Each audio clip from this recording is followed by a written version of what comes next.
Hello नमस्कार। तो कैसे हो आप सभी। स्वागत है आप सबका आपके अपने YouTube channel him study group में। तो आज आपके लिए एक मॉक टेस्ट हम और लेके हाजिर है, जिसमें कि रहेगा आपका एचपीजी के रहेगा, हिंदी ग्रामर रहेगा और साथ में आपका इंग्लिश का ग्रामर जो है वो साथ में इसके रहेगा। तो टोटल आपके 20 क्वेश्चन होते हैं। तो 20 में से आउट ऑफ आपका स्कोर कितना होता है अपने कमेंट सेक्शन में कमेंट करके जरूर बताना है, ठीक है। तो जैसा कि आपको पता है कि हर रोज़ वीडियो जो शाम को 7:30 बजे अपलोड होती है, तो अपने टाइम से वीडियो को वॉच आउट कर लेना। और आप जो है वो हमारे टेलीग्राम चैनल से भी जुड़ सकते हैं, जिसका लिंक जो वो डिस्क्रिप्शन बॉक्स में दे रखा है। ये जो मॉक टेस्ट आपके लिए डेली अपलोड होते हैं और इसकी जो वो प्लेलिस्ट भी बना दी गई है। अब जितने भी मॉक टेस्ट अपलोड हो रहे हैं, 16-17 मॉक टेस्ट अपलोड हो रखे हैं, उसकी सारी प्लेलिस्ट बना दी गई है। तो आप प्लेलिस्ट में जाकर उन वीडियो को दोबारा से रिवीजन कर सकते हैं ईजिली से, ठीक है। तो ये जो मॉक टेस्ट आपकी अपकमिंग एग्ज़ाम, चाहे आपका पटवारी का हो, फॉरेस्ट गार्ड को या पुलिस का आने वाला एग्ज़ाम, इन सभी के लिए जो मॉक टेस्ट ये मोस्ट इंपॉर्टेंट रहने वाले हैं, ठीक है। तो स्टार्ट करते हैं आज का फर्स्ट क्वेश्चन। तो फर्स्ट क्वेश्चन है कि पूर्व वैदिक काल में जो शिवालिक घाटियों के निवासी थे वो कौन थे। वो किन्नर थे, आर्य थे, नागा जाति थे या दस्यु थे। तो जो पूर्व वैदिक काल में जो शिवालिक घाटियाँ हैं उनके जो निवासी थे वो थे दस्यु। दस्यु जो थे ये पूर्व वैदिक काल में जो शिवालिक घाटियों के निवासी थे। चलते हैं नेक्स्ट क्वेश्चन की ओर। नेक्स्ट क्वेश्चन है कि आर्य को हिमाचल प्रदेश में किस नाम से जाना जाते हैं। आर्य जो हिमाचल प्रदेश में किस नाम से जो वो जाने जाते हैं। तो भोट के नाम से जाने जाते हैं, राठी के नाम से, कोल्ली के नाम से या कुलिंद के नाम से। तो आर्य जो है हिमाचल प्रदेश में किस नाम से जाने जाते हैं, ये जाने जाते हैं आपके कुलिंद के नाम से। तो कुलिंद के नाम से जाने जाते हैं हिमाचल में जो है आर्य। चलते हैं नेक्स्ट क्वेश्चन की ओर। नेक्स्ट क्वेश्चन है कि पांडवों ने 12 वर्ष का वनवास किस क्षेत्र में बिताया था। तो पांडवों ने जो वो 12 वर्ष का वनवास जो वो हिमाचल में बिताया था, कौन से क्षेत्र में। तो बिलासपुर में, सिरमौर में, महासू में या काजा में। तो ये बिताया था आपके महासू में, ठीक है। महासू में बिताया था इन्होंने 12 वर्ष का वनवास पांडवों ने। महासू आपने कमेंट सेक्शन में कमेंट करके ये बताना कि महासू कहाँ पे लोकेटेड है ये थी, ठीक है। महासू जो ये कहाँ पे स्थित है, ये कमेंट में आप कमेंट करके जरूर बताएंगे, ठीक है। तो पांडवों ने जो अपना 12 वर्ष का वनवास बिताया था वो महासू में बिताया था। चलते हैं नेक्स्ट क्वेश्चन की ओर। नेक्स्ट क्वेश्चन है कि कांगड़ा के शासक जयचंद को किस मुगल बादशाह ने कैद कर लिया था। तो कांगड़ा के शासक जो जयचंद थे उनको किस मुगल बादशाह ने कैद कर लिया था, ठीक है। कौन से मुगल बादशाह जिन्होंने इनको कैद कर लिया था। तो औरंगजेब ने किया था, अकबर ने किया था, जहांगीर ने करा था या शाहजहाँ ने। तो अकबर ने जो इनको जो है कैद कर लिया था। तो अकबर इसका राइट आंसर हो जाएगा। चलते हैं नेक्स्ट क्वेश्चन की और। नेक्स्ट क्वेश्चन आपका कि भाई दो ना पाई, ना भाई दो ना पाई दो, ठीक है। ना पैसा दो ना भाई दो, ये आंदोलन किस आंदोलन का विस्तार था। तो स्वदेशी आंदोलन, भारत छोड़ो आंदोलन, सविनय अवज्ञा आंदोलन या असहयोग आंदोलन। तो ये तो आपका सविनय अवज्ञा आंदोलन, ठीक है। सविनय अवज्ञा आंदोलन का विस्तार था ये भाई दो ना पाई। तो ये इसका राइट आंसर हो जाएगा। चलते हैं नेक्स्ट क्वेश्चन की ओर। नेक्स्ट क्वेश्चन आपका कि शिमला से भारत छोड़ो आंदोलन का संचालन किसने किया था। तो ये सोमनाथ चौधरी ने किया था, शमशेर सिंह ने, राजकुमारी अमृता कौर या बाबा कांशीराम। तो ये राजकुमारी अमृत कौर ने शिमला से जो भारत छोड़ो आंदोलन का जो ये संचालन किया था। चलते हैं नेक्स्ट क्वेश्चन की ओर। नेक्स्ट क्वेश्चन आपका कि किसने आज़ादी तक काले कपड़े पहनने की सौगंध ली थी। तो किसने जो आज़ादी तक काले कपड़े पहनने की सौगंध ली थी। रविंद्रनाथ टैगोर ने, बाबा कांशीराम ने, महात्मा गांधी ने या फिर सुभाष चंद्र बोस ने। तो बाबा कांशीराम ने। जो बाबा कांशीराम थे इन्होंने जो आज़ादी तक काले कपड़े पहनने की सौगंध ली थी, ठीक है। इनका पैतृक गाँव कहाँ है, डाड़ा सिब्बा में, ठीक है। तो डाड़ा सिब्बा इनका पैतृक गाँव और ये कांगड़ा डिस्ट्रिक्ट से बिलोंग करते हैं। तो बाबा कांशीराम इन्होंने आज़ादी तक जो वो काले कपड़े पहनने की सौगंध ली थी। चलते नेक्स्ट क्वेश्चन की ओर। नेक्स्ट क्वेश्चन है कि हिमालय रियासत प्रजामंडल के प्रथम अध्यक्ष कौन थे। तो हिमालय रियासत जो प्रजामंडल थे इसके अध्यक्ष कौन थे। तो ये थे आपके डॉक्टर यशवंत सिंह परमार, बाबा कांशीराम, पंडित पद्मदेव या भागमल सोठा। तो डॉक्टर यशवंत सिंह परमार कौन थे, ये आपके हिमाचल प्रदेश के प्रथम मुख्यमंत्री थे, ठीक है। हिमाचल प्रदेश के प्रथम मुख्यमंत्री डॉक्टर यशवंत सिंह परमार जो थे। तो डॉक्टर यशवंत सिंह परमार यूनिवर्सिटी भी है, ये कहाँ पे स्थित है आप कमेंट सेक्शन में कमेंट करके जरूर बताएंगे, ठीक है। Doctor Yashwant Singh Parmar university. तो हिमालय रियासत प्रजामंडल के जो अध्यक्ष थे, प्रथम अध्यक्ष वो थे आपके पंडित पंडित पद्मदेव सिंह जो है जो ये आपकी हिमालय रियासत प्रजामंडल के प्रथम अध्यक्ष थे। चलते हैं नेक्स्ट क्वेश्चन की ओर। नेक्स्ट क्वेश्चन है कि किरग्राम किसका प्राचीन नाम है। तो किरग्राम जो आपका ये बैजनाथ का प्राचीन नाम है, नूरपुर का, कांगड़ा का या हमीरपुर का।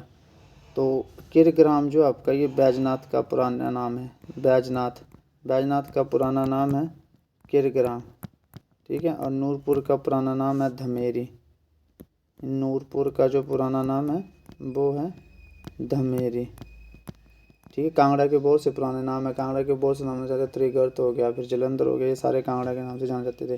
कांगड़ा के 2-3 पुराने नाम वो देख लेना, नगरकोट, भीमकोट, त्रिगर्त, जलंधर, ये सारे कांगड़ा के प्राचीन नाम थे, ठीक है। तो बैजनाथ जो है किरग्राम किसका प्राचीन नाम है, तो ये बैजनाथ का है। चलते हैं नेक्स्ट क्वेश्चन और। नेक्स्ट क्वेश्चन आपका कि सुकेती फॉसिल पार्क किस जिले में स्थित है। तो सिरमौर में है ये, ठीक है, मंडी में है, शिमला में है या नग्गर में है। नग्गर कहाँ पड़ता है आपका, मनाली में, कुल्लू में, कुल्लू डिस्ट्रिक्ट में आपका जो ये नग्गर पड़ता है, ठीक है। तो सुकेती फॉसिल पार्क किस जिले में स्थित है, ये स्थित है आपका सिरमौर डिस्ट्रिक्ट में, सिरमौर डिस्ट्रिक्ट में सुकेती जीवाश्म पार्क जो ये स्थित है। चलते हैं नेक्स्ट क्वेश्चन की ओर। नेक्स्ट क्वेश्चन है कि नवरत्न में कौन सा समास है। नवरत्न में द्विगु समास है, द्वंद्व समास है, तत्पुरुष समास है, बहुब्रीहि समास है। अच्छा, द्विगु समास, द्वंद्व समास है, तत्पुरुष है, बहुब्रीहि। तो नवरत्न, तो जब भी कोई क्वेश्चन या शब्द आता है आपका समास पूछा जाता है, संधि पूछी जाती है, तो आपने उस शब्द का पहले शब्द विग्रह कर लेना, ठीक है। नवरत्न, नवरत्न का जब आप शब्द विग्रह करेंगे तो ये बनेगा नौ रत्नों का समूह, नौ रत्नों का समूह, जिसको हम बोलते हैं नवरत्न। और जहाँ पर भी पहला पद जब संख्यावाचक आ जाए, ठीक है, तो वो समास कौन सा हो जाता है, वो हो जाता है आपका द्विगु समास। तो यहाँ पे पहला शब्द नवरत्न, नौ रत्नों का समूह, तो ये संख्यावाचक है, द्विगु समास। द्वंद्व समास में क्या होता है, इसमें होता है दोनों पद प्रधान होते हैं, दोनों पद प्रधान होंगे द्वंद्व समास में, जैसे दिन रात हो गया, ठीक है, दिन रात, ये द्वंद्व समास में होता है। तत्पुरुष समास में क्या होता है, आपकी कारक विभक्तियाँ आएंगी, जैसे ग्रामागत, गृहगत, घर को जाने वाला, ठीक है, ग्रामागत, गांव को जाने वाला, ठीक है। तो वहाँ पे आपकी कारक विभक्तियाँ होंगी, वो आपका कौन सा समास हो जाएगा, वो हो जाएगा आपका तत्पुरुष समास। बहुब्रीहि समास, बहुब्रीहि समास क्या होता है, ये संख्यावाचक तो हो सकता है कहीं कहीं, जैसे आपका पंचानन, पंचानन मतलब पंचानन किसको बुलाता है, ब्रह्मा को बुलाता है। तो जिस शब्द का अपना कोई अर्थ ना हो बल्कि किसी और की तरफ इशारा कर रहा हो, वहाँ पे समास हो जाता है आपका बहुब्रीहि समास। कौन सा, बहुब्रीहि समास। इस समास में जो वो कोई भी पद प्रधान नहीं होता, तो बहुब्रीहि समास में कोई भी पद है जो आपका प्रधान नहीं होगा, ठीक है, तो बहुब्रीहि समास हो जाएगा वो। चलते हैं नेक्स्ट क्वेश्चन। नवरत्न में समास हो जाएगा आपका द्विगु समास। नेक्स्ट क्वेश्चन है कि पुरुषोत्तम में कौन सा समास है। तो पुरुषोत्तम, इसका फिर आप संधि विच्छेद कर लेंगे, पुरुषोत्तम, पुरुषोत्तम क्या होता है, इसका आप जो भी शब्द है आपका, उसका आप दो प्रॉपर शब्द, उसका शब्द विग्रह कर लेंगे, ठीक है। पुरुषों में है जो उत्तम, ठीक है। तो उत्तम की आप विशेषता बताइए कि पुरुषों में जो है उत्तम, तो जहाँ भी विशेषता बताई जाए वहाँ पे आपका समास हो जाता है कर्मधारय समास। जहाँ पर विशेषता बताई जाए वहाँ पर आपका समास कर्मधारय समास हो जाएगा। द्विगु समास पहला पद संख्यावाचक, तत्पुरुष, कारक विभक्तियाँ, बहुब्रीहि समास है, कोई भी पद प्रधान नहीं। चलते हैं नेक्स्ट क्वेश्चन की ओर। नेक्स्ट क्वेश्चन है कि सज्जन, सज्जन में कौन सी संधि है। तो अब आपसे सज्जन में संधि पूछी कि ये सज्जन, तो सबसे पहले आप इसका संधि विच्छेद कर लेंगे। तो जब डबल ज है ये किस में कन्वर्ट हो जाता है, संधि विच्छेद करते हैं त में, तो सत जम जन, और यहाँ पे हलंत आ गया, हलंत वाली कोई भी संधि आ जाएगी आपकी, वो हो जाएगी आपकी व्यंजन संधि। हलंत वाली कोई भी संधि आ जाएगी आपकी, वो हो जाएगी व्यंजन संधि। तो सज्जन में संधि कौन सी है, व्यंजन संधि हो जाएगी। चलते हैं नेक्स्ट क्वेश्चन की ओर। नेक्स्ट क्वेश्चन है कि उमेश में कौन सी संधि है। उमेश, अब उमेश आपके पास शब्द दिया गया है, इसका संधि विच्छेद करना है। तो मैंने आपको पहले बताया कि आपने दो प्रॉपर शब्द बना लेना जो बनते हैं, ठीक है। तो तो हो नहीं सकता, आश्रव नहीं सकता, तो दो प्रॉपर शब्द क्या बन सकते हैं, उमा जम ईश, ठीक है। बड़ी ई की मात्रा आएगी, मात्राओं का ध्यान रखना आपने थोड़ा सा। तो उमा जम ईश, तो इसमें आ गया, ठीक है। यहाँ से लास्ट वाला अक्षर से देखते हैं हम, आ गया, यहाँ से बड़ी ई आ गई, दोनों मिलकर क्या बना रहे हैं, ए, और ए की मात्रा आ गई ए, ठीक है, ए, तो तभी बन गया ये उमा। यहाँ से आ आया, यहाँ से ई आया, तब ये उमेश हुआ, ठीक है, तब ये उमेश बना आपका। तो ये कौन सी संधि आपकी?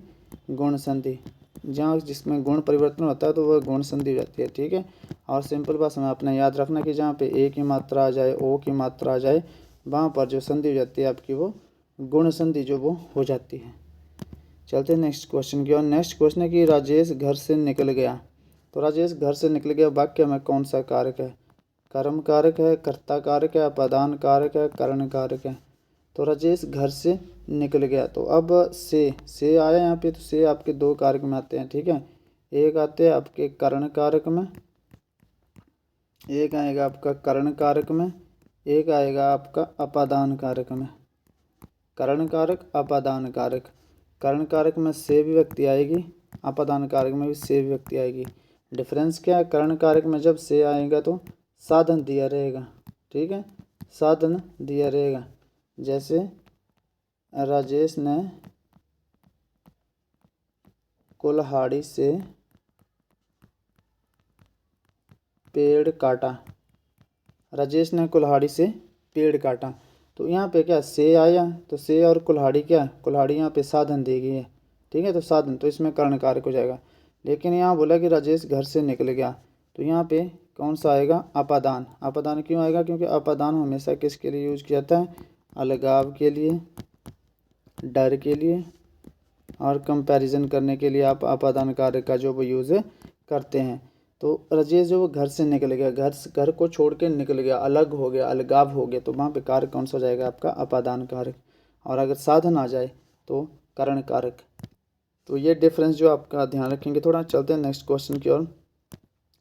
नेक्स्ट क्वेश्चन मेलिसेशन का एंटोनिमस ऑफ फिक्टिटियस। फिक्टिटियस क्या होता है? फिक्टिटियस होता है आपका झूठा, काल्पनिक, जिसको बोल सकते हैं, ठीक है, फिक्टिटियस।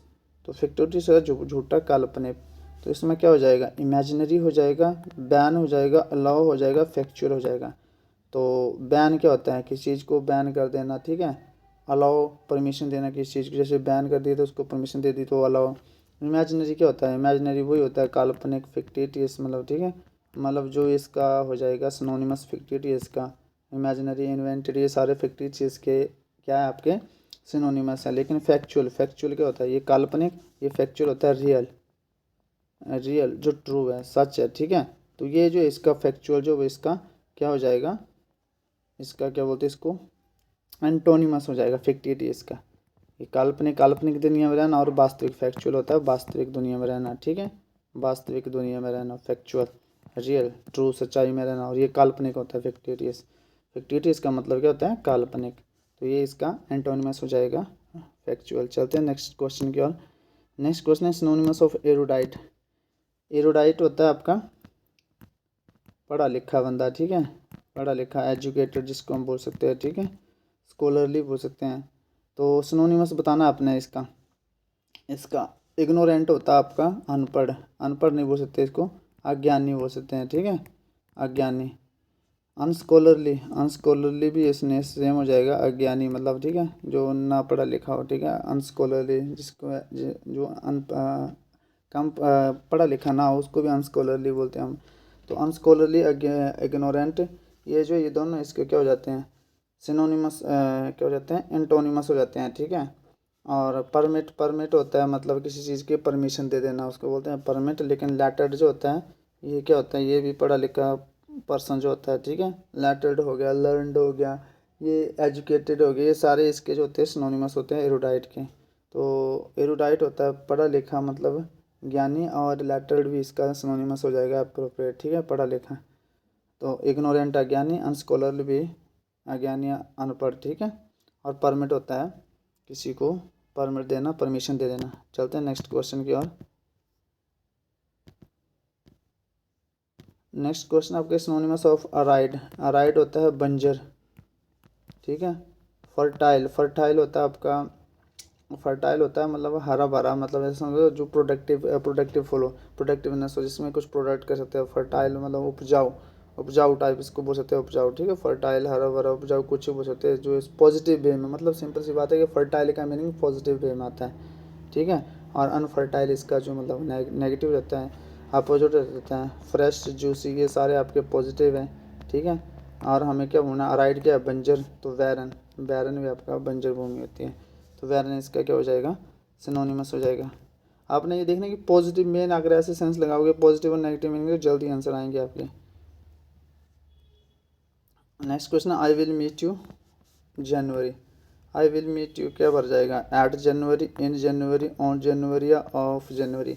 तो आपको बता दूं कि जहाँ भी ड्यूरेशन होती है, ठीक है, ड्यूरेशन मतलब जहाँ भी वीक का नाम आ जाए, वीक आ जाए, ठीक है, नेक्स्ट वीक आ जाए ऐसे, फिर आपका मंथ आ जाए, फिर आपका ईयर आ जाए, वहाँ पे आप हमेशा प्रपोजिशन इन का यूज़ करेंगे। I will meet you in January. चलते हैं नेक्स्ट क्वेश्चन की, और नेक्स्ट क्वेश्चन है कि she is beautiful, she is beautiful dash, she is a beautiful, she is an a beautiful the या नो आर्टिकल। तो मैं यहाँ पे एक सेंटेंस लिखता हूँ, she is dash beautiful girl, she is beautiful girl, वह सुंदर लड़की है, ठीक है, अभी तक भरा नहीं, इसका मतलब है। तो शी इज़ ब्यूटीफुल, ब्यूटीफुल क्या है यहाँ पे, ये गर्ल है, गर्ल, और ये पे क्या है, ये ब्यूटीफुल है, गर्ल क्या है, नाउन, ठीक है, और लड़की कैसी है, सुंदर, तो सुंदर क्या है, ब्यूटीफुल क्या है यहाँ पे, एडजेक्टिव, और यहाँ पे सिर्फ क्या है, ये एडजेक्टिव। तो ध्यान रखेंगे कि एडजेक्टिव से पहले हमेशा नो आर्टिकल यूज़ होता है, ठीक है, एडजेक्टिव से पहले कोई आर्टिकल, किसी प्रकार का आर्टिकल जो यूज़ नहीं होता। लेकिन अगर एडजेक्टिव के बाद नाउन आ जाए, एडजेक्टिव के बाद नाउन आ जाए तो आप आर्टिकल ए का यूज़ कर सकते हैं। सी इज़ अ ब्यूटीफुल गर्ल, वह एक सुंदर लड़की है।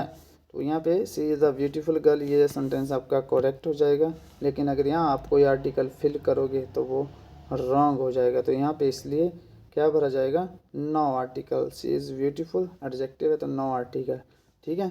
तो ये था आपका आज का सेशन जिसमें 20 क्वेश्चन है। 20 में से आउट ऑफ आपका स्कोर कितना होता है अपने कमेंट सेक्शन में कमेंट करके जरूर बताना है।